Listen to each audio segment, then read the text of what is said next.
This week in Radio Silence released an intriguing film about a vampire who's into ballet. Was it the Grand Jeté or did it just suck? Let's sink our teeth into this.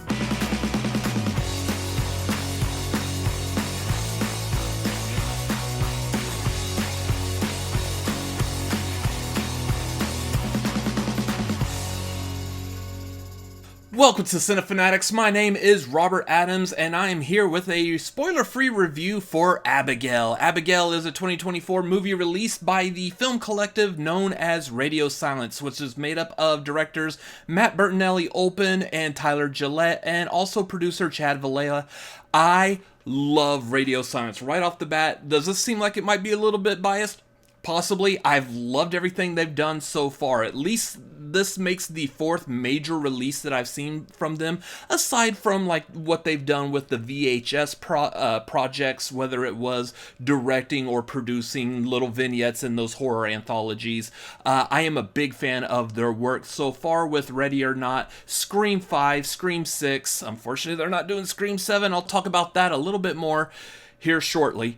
But yeah, I'm a huge fan of these guys. They've been doing phenomenal work, and I feel like that they are at the top of their horror directing game right now currently. So I love having them here.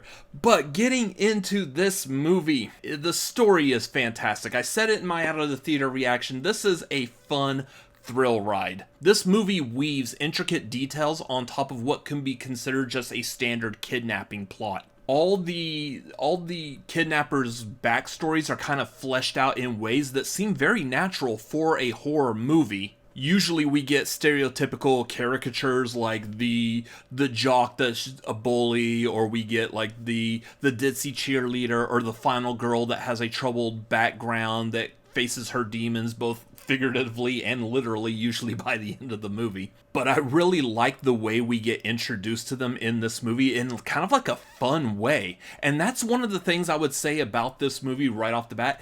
Everything is fun in this. I'm having a blast with how this movie is done. Whether it's the beginning of the movie that kind of plays out like a Fast and Furious heist, including like hip-hop music and like drone shots of vehicles speeding down a city road. From there, we're given very little details as to what exactly is happening, at least within the first act of the film, knowing pretty much not much more than what we already knew from watching the trailer. We get just enough to kind of like really help hook us in and keep us sustained as we push into the third and the final bloody third act.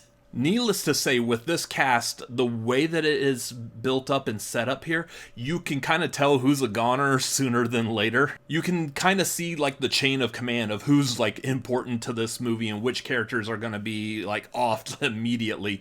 But that's still fun, even if you can see the progression of it, because there's a lot of other things in this movie that you can't tell where it's going to go and how it's going to play out. So it's great that it grabs you as an audience and doesn't make you feel stupid, and allows you to enjoy the ride, but then also takes like a couple of turns and detours that you weren't prepared for, but you're eager and willing to go those routes. As far as the cast goes, you've got everyone in this movie all bringing their A game. You've got Angus Cloud, rest in peace, doing his thing, and he does a phenomenal job with it. There's a reason why he's been picked to play these roles, whether it's Your Lucky Day or his character in Euphoria. He does an amazing job with it. Kevin Durand playing the dim-witted muscle, much like his character of Fred Duke's Blob in X-Men Origins Wolverine. Sorry to mention that movie, but he still does a good job in that movie, and he does a very good job taking that character and just knocking it out of the park in this movie. I loved him in this. And then you've got Kathryn Newton, who, along with Melissa Barrera, is really just making herself out to be a horror movie scream queen, just an icon of horror movies. With this movie on top of like Lisa Frankenstein and Freaky, and I believe she was in like Paranormal Activity 4, she's doing a phenomenal job of really cementing herself as a go-to go-to person for horror movies. Of course, you got Giancarlo Esposito continuing to be a villain in almost every single property he could get his hands on. I'm willing to bet that he's probably the reason why most of the ice cream machines at McDonald's are closed every time I go there. He's a villain in real life too. And there's a reason for that. He's damn good at it, so let him cook. Then you've got Dan Stevens, who's having a phenomenal time lately, at least in this year. You've got him in this. You had him playing a phenomenal character in Godzilla x Kong: The New Empire. Then we've also got the horror movie a little bit later this year, Cuckoo, which from word of mouth of what I've heard so far is an amazing movie, and I wouldn't doubt it. He probably does an awesome job in that movie as well. Ultimately, though, you have two major standouts. One being Melissa Barrera. Screw you, Spyglass. Put her in everything. She is a powerhouse in this movie and deserves all the accolades and the praises that go with that role. And also you have Alicia Weir, who plays Abigail, who comes out of nowhere with this performance. One moment she's a sweet, innocent little ballerina, and the next second she is chewing scenery and other cast members like to pieces, and she's doing it like a pro. Couple of negatives I have for this. Yes, I do have some negatives, but it's gonna be kind of weird how these negatives play out. First of all, I know there's a lot of people online right now saying go see this movie, you are begging for original IP. Well, here's original IP. It isn't quite original IP. It is based off of a very popular story, or it's loosely based off of a very popular story. I would tell you the name, but the name is kind of spoilery for a bit. I did have it revealed to me right before I went to go see this movie, and I was like, that would have been nice had I learned that through the progression of this movie instead of knowing that this is based off of that story. So it's not quite original, but it's loosely based off of it enough to where I could see some separation between that source material and what this movie is bringing to the table. The only other negative I would actually say about this movie, I would put on the marketing, actually. So the problem that I have with the marketing now that I've seen the movie is I wish that the trailer did not give away the fact that Abigail was a vampire and that she was the one causing all the problems, all the killing in this movie. It would have been great to go in and see this movie with like this group kidnapped this little girl, and then all of a sudden the members of this group are starting to get ripped to pieces. And they're all freaking out, and we don't know what's going on. And throughout watching the movie, you then learn that it's the little girl and she's a vampire. Like, if that would have been kept out of the trailer, I think that would have made the impact of that reveal in this movie a little bit better.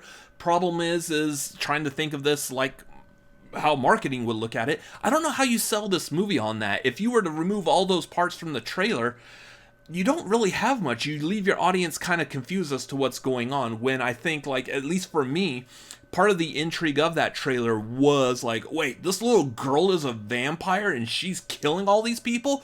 What is going on? So, I'd say this as a negative because I'm just imagining the world where we didn't know that, but unfortunately, I'm never going to be able to test that unless someone else makes a movie similar to this. Then we are free to try it on that one's trailer. But for this movie, I don't know, I kind of have a love-hate with that idea of it being spoiled in the trailer or keeping it reserved for the movie and having it revealed while you're watching it there. I think that would have made a better impact, but I don't know. I just make YouTube videos. I don't make a movie, so that be what it is. I don't know. That being said, that's really all I have to say about this movie. I know it wasn't much, but I mean, this was a very well-made movie, very well-directed. The scenery, the production on this is amazing. Yes, this house does feel a lot like the house from Ready or Not, and I think this is where Radio Silence does a lot of really good work. Doing work where the whole movie takes place within the confines of, like, say, the one house. I know Ready or Not does, like, have some shots outside of the house on the property, but still, for the most part, it's all self-contained within that one house, and I love when movies do that. A good bottle movie like that, if it's well done with intricate production design, bring it on. I've been loving these so far, so I want to see more from Radio Silence. I know they're doing a remake of, like, Escape from New York, So I'm eager to see what they do with that, mainly because it's not quite horror, and I'm mostly used to them from just a horror aspect. So give me more work by Radio Silence. I am here for it. I wish they were doing Scream 7. That it would have been nice to see them be able to cap off like their trilogy. And I don't want to like fully dive into my thoughts on Scream 7. I know like Screw You Spyglass and the whole thing with Melissa Barrera is unfortunately sad, but if she continues doing like what she did in this movie, she's not going to have a problem in Hollywood anymore. Like, this was a fantastic role for her, and I wish her and Radio Silence the best of luck moving on in the future. As for this movie, I'm going to rate it an 8 out of 10. I'm not quite giving it a perfect, but I will say that this is going to be my top horror movie of the year so far, slightly edging out Late Night with the Devil. Anyways, that is going to do it for this video. If you enjoyed this, let me know your thoughts down below in the comments. While you're down there, make sure you hit the like button and go ahead and subscribe. I'm going to be ranking the 4 major studio productions from Radio Silence. Scream 5 and 6, plus Ready or Not and Abigail. I will have that up as a short here on YouTube, also over on TikTok and Instagram. So make sure you subscribe at least here on YouTube. That way you're notified when I release that video.